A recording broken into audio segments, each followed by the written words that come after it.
Stanford University. I was diagnosed with cancer when I was 36. The whole experience was just so confusing and so full of paradox. When I was undergoing cancer treatment, what I found was that, I was sitting there in the office after my surgery, after ostensibly the cancer was all gone, and yet cancer was just beginning. I was just having then to go under treatment. I was having to try and understand what to do with my job. I was trying to figure out what my survival statistics were. All of those things that ended up being what cancer is for vast numbers of people.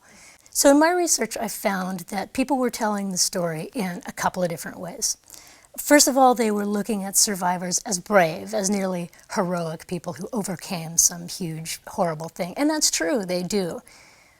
But that also covers up a lot of suffering and a lot of horrible things and a lot of the ways that Americans die, frankly. Secondly, it gets told as a story of progress. We are making progress against cancer. Cancer is just a disease waiting for a cure, and we're on the verge of curing it. Well, we've supposedly been on the verge of curing cancer for over 100 years. We're missing a huge aspect of American experience. Over half of all Americans will be diagnosed at one point in their lives with an invasive cancer. And that means they will be going through surgery, chemotherapy, radiation, treatments that are based on World War I and II technologies and are hugely traumatic. So we're missing a huge component of how Americans are living and dying. People only started coming out with cancer toward the end of the 70s. Before that, it was such a disease that was just hidden away.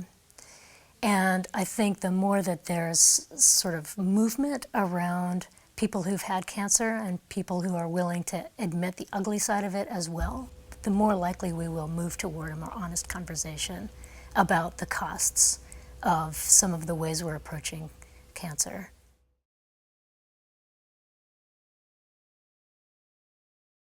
For more, please visit us at stanford.edu.